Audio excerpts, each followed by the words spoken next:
உண்டாகட்டும். இதனால தேவ வார்த்தை கேட்கிறார், உங்க ஒவ்வொருத்தரையும் இந்த வசனத்தை கர்த்தர் உங்களை ஆசீர்வதிப்பார்.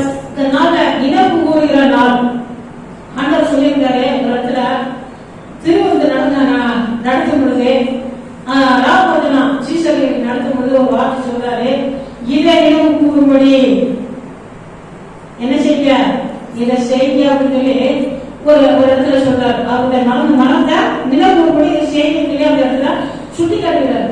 அதே போல இந்த நாள்ல நம்ம ஆண்டவரை நினைவு கூறக்கூடிய நாள்ல வைக்கப்பட்டிருக்கிறோம். நம்ம செய்யலையோ வந்து இன்னைக்கு அநேக இடங்கள்ல கன்னியாகுமரி சில மந்தபஸ்காரங்களும் சரி, சில இடங்கள் ஆரோக்கிய இடத்துல மத்தாசிரியர்கள் எல்லாம், அதே போல நம்முடைய மாவட்டங்களையும் சில மந்தபஸ்காரங்க, சிஎஸ்காரங்க, ஏசிக்காரங்க இவங்கெல்லாம் என்ன செய்யறாங்கன்னா அந்த செய்தி கைகால செய்தி காட்டுறாங்க. பந்தபஸ்காரங்க சொன்னேன், இந்த வசத்துல அதிகமா வந்து வளர்ந்துட்டான் ஏசப்பா பக்கத்துல வச்சிருக்கோம் நினைச்சுக்கிட்டு இந்த காலத்துல சில செய்ய மாட்டேங்கிறாங்க. ஆனா ஆண்கள் பிள்ளைகள் ஏசிக்காரங்க, சிஎஸ்காரங்க செய்தி காட்டுறாங்க. இன்னைக்கு என்ன நாள்? குருத்தோலை நாள். ஏசப்பா நமக்காக வந்து அந்த கழுதையில ஏறி வரப்பட்ட நாள். அவங்க என்ன செய்யறாங்க? ஞாபகமா செய்யறாங்க, செய்தி காட்டுறாங்க. நம்ம வந்து என்ன செய்யறோம்? அதாவது அதை எடுத்துட்டு போ அதாவது சொல்லி காட்டி காட்டி விடுறோம். சில என்ன செய்யறாங்க? செய்ய மாட்டேங்கிறாங்க. ஆனா சில தேவர பிள்ளைங்க ஆண்டுடைய இந்த ஏசிக்காரங்க, சிஎஸ்காரங்க என்ன செய்யறாங்க? அது போய் ஏசிக்காரங்க எடுத்து காட்டுறாங்க. இன்னைக்கு ஆசிரியர்கள் கூட நிறைய அவங்களோட சத்திரங்களை வந்து அவர் வார்த்தை இடத்துல சில பத்திரப்பத்தை பாதுகாத்து இன்னைக்கு நம்ம போனா என்ன செய்யணும்? இஸ்ரேல் தேசத்துல கூட்டி கொண்டு என்ன செய்யணும்? காட்டு அந்த இதெல்லாம் ஏசப்பா நடந்ததுக்கு அவங்கள பாதுகாக்கிறாங்க. நம்ம என்ன செய்யலாம்? இந்த பைபிளே எல்லாமே இருக்குது, ஏசப்பா இப்படிதான் சொல்லிட்டு என்ன செய்யணும்? நம்மளும் சில செய்தி காட்டுறோம், எடுத்து காட்டுறோம், அது ஞாபகத்துல வரும். சரி, இதை வாசிப்போமா? சகரியா 9:9 வசனம் வாசிக்கிறேன். சீயோன் குமாரத்தியே மிகவும் களிகூரு, எருசலேம் குமாரத்தியே கெம்பீரு, இதோ உன் ராஜா முன்னெடுத்தல் வருகிறார். அவர் நீதி உள்ளவர், ரட்சிக்கிறவர், தாழ்வுள்ளவர், கழுதை மேலும் கழுதை குட்டியாய மரியின் மேலும் ஏறி வருகிறவமாய் இருக்கிறார் அப்படின்னா இந்த வசனம் வந்து என்ன செய்து சகரியா 9:9 வசனம் சொல்லப்பட்டிருக்கு. இது ஏசப்பாவை பூமியில வந்து அதை நிறைவேற்றுறதுக்கு முன்பாக, அதை செய்தி காட்டுறதுக்கு முன்பாக எத்தனை வருஷத்துக்கு வந்து முன்னாலே வந்து நடந்த சம்பவம் சொன்னா சுமார் 2000 ஆண்டுகளுக்கு முன்பாக இந்த காரியத்தை வந்து அந்த வசனம் என்ன செய்யறாரு? சகரியா தீர்க்க தரிசனமாக வந்து என்ன செய்யறாரு? அவர் வாயில இருந்து பேசுறாரு இந்த வார்த்தை. இப்ப இந்த வார்த்தை வந்து எங்க நிறைவேறுன்னு பாக்கணும்னா இதுல வந்து யோகனெல்லாம் நம்மளை பார்க்க முடியும். நான் எடுத்து வச்சுக்க மத்திய சுருக்கமா வசனம் வந்து ரொம்ப மணிக்கான எடுத்து பேச போறாங்க. இப்ப 5 நிமிஷம் 10 நிமிஷம் பேசுறேன். இதுல 2 வசனத்தை வாசிப்போம். மத்திய 21 அதிகாரம் வாசிக்கிறேன். மத்திய 21 அதிகாரம். அவர்கள் இயேசுவுக்கு சமீபமாய் சேர்ந்து புதிய மலைக்கு அருகான பிரத்யேகத்தை கொண்ட பொழுது இயேசுவாக சீசரை 2 பேரை நோக்கி, உங்களுக்கு எதிராக இருக்கிற கிராமத்துக்கு போகவுடனே அங்கே ஒரு கழுதையும் அதனோட ஒரு குட்டியை கட்டியிருக்க காண்பீர்கள். அவைகள் அவுத்து எடுத்து கொண்டு வார்கள். ஒருவன் உங்களுக்கு எதாவது சொன்னா அவைகள் ஆண்டவருக்கு வேண்டும் என்று சொல்லுங்க, உடனே அவைகளை அனுப்பி விடுவார் என்று சொல்லி அவர்களை அனுப்பினார்.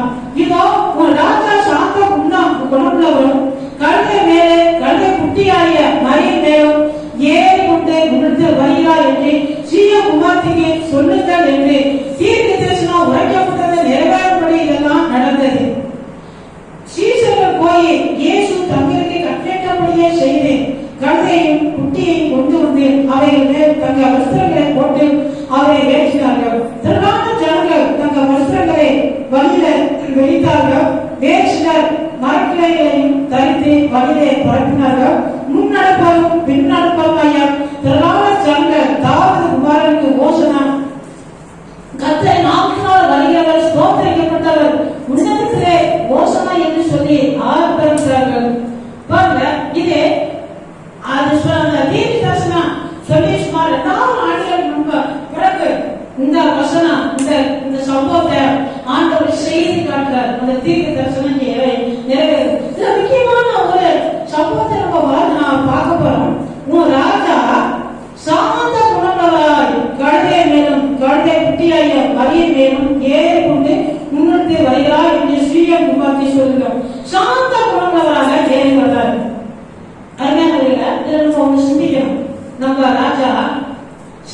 குணமுள்ளவர். அவர் யாரு? பழைய ஏற்பாட்டு காலத்துல அவர் இப்படிப்பட்டவர், பட்சிக்கிற அக்கினி, பட்சிக்கிற அக்கினி. இஸ்ரவேல் ஜனங்களுக்கு பிள்ளைகள் போதிக்கிற போல போதிச்சு கொண்டே வருவாரு, நடத்தி கொண்டே வருவாரு. ஒரு தவறை கண்டா அங்கே பயங்கரமான தண்டனைகள் உண்டாகி என்ன சொல்ல மாட்டாங்க. இஸ்ரவேல் ஜனங்க எழுத்திலிருந்து புறப்பட்டவங்க அநேக பேர் வந்து என்ன செய்யறாங்க, 2 பேர் எல்லாருமே வழியிலே செத்து அழிச்சு போனாங்க. அந்த அவர் தண்டனையில கொடுக்கிறவராக இருந்தார். பட்சிக்கிற அக்கினியாக இருக்கிற தேவன் அவர் வந்து இப்ப என்ன செய்யறாரு, இயேசுவாக மாறி இந்த மனுக்குலத்தை விட்டு கொள்றதுக்காக, ரட்சிக்கிறதுக்காக, ஜீவனை கொடுக்கிறதுக்காக, இவர்கள் செய்யற எல்லா அக்கிரமத்தை பாவத்தை மன்னிச்சு மறந்து இவர்கள் எப்படியாவது விட்டு கொள்றத தூக்கி உயிரோட காப்பாற்றுறதுனால அவர்களுக்காக, இந்த மனுக்குலத்துக்காக, ஜீவனை கொடுக்கிறதுக்காக அந்த பூமியில இறங்கி வந்தவராக இருக்கிறார். அதான் சாந்த உள்ளவராக எல்லாத்தையும் அவரோட வல்லமை, அவரோட கோபத்தை, அவருடைய எல்லா பவர்களையும் அடக்கி கொண்டு தன்னை சாந்தப்படுத்தி எப்படியாவது மனுக்குள்ள ரசிக்கப்படணும், எப்படியாவது நான் உண்டு பண்ண ஆத்மாக எல்லாரும் மனதில் இருக்கணும், நல்லா இருக்கணும், அவரோட பகவராஜத்துல வந்து சேரணும், அவங்க கெட்டு போயிடக்கூடாதுன்னு சொல்லி அவர் என்ன செய்யறாரு, சாந்தம் உள்ளவராக என்ன செய்யறாரு, இந்த பூமியில இறங்கி வந்து அந்த அதுக்கு அடையாளமாக தான் அவர் கழுத்தை குத்தி கழுத்தை குத்தி யாருமே என்ன செய்ய மாட்டாங்க, மதிக்க மாட்டாங்க. பழைய பாட்டு 4 படிப்ப சொன்னாங்க, முதல்ல போட்ட கழுதை வந்து எங்க கொண்டாடணும்னா போட்ட 4 முறை அப்படி அந்த இடத்துல வந்து என்ன செய்யணுமா, ஒரு இடத்துல கட்டணும். கழுதை வந்து என்ன செய்வாங்க மாட்டாங்க, மதிக்க மாட்டாங்க. அப்ப அந்த கழுதை குத்தி மேல அந்த புறக்கணிக்கப்பட்ட அந்த கழுதைகளை அவர் ஏறி அவர் சாந்த கொண்டவராக,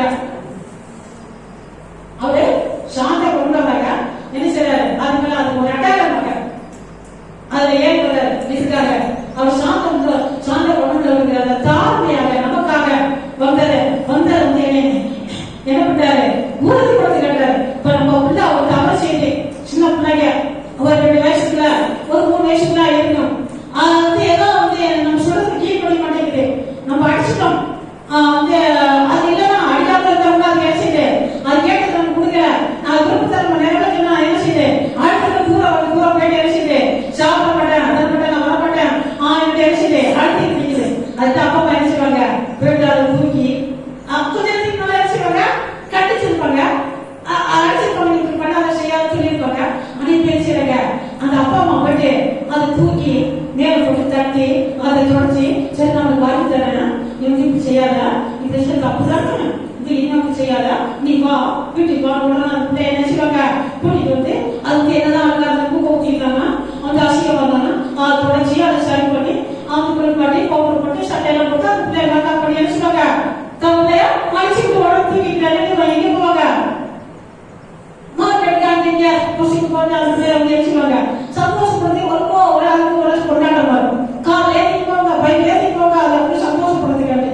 நினைச்சாங்க அப்பா அம்மா சாந்தம் நினைச்சாங்க, அடிச்சாங்க கண்டிச்சாங்க, நீ வந்து இப்படி பண்ணக்கூடாதுன்னு சொன்னாங்க, அது கோச்சிங் போச்சு. இப்ப சாந்தமாக பிள்ளைகளுக்காக அந்த தூக்கி அதை சமாதானப்படுத்துற நம்ம ஏசாப்பாவுங்க பச்சிக்கிற அக்கினியாக இருந்த தேவன் அவர் என்ன செய்யறாரு, சாந்தங்களாக கடமையின் மேல ஏறி வந்து நம்மளை மீட்டுக் கொள்றதுக்காக, நம்மளை ரசிக்கிறதுக்காக, நம்மளை காப்பாற்றுறதுக்காக, நம்மளை வாழ வைக்கிறதுக்காக இந்த உலகத்தை காத்து வந்தார்.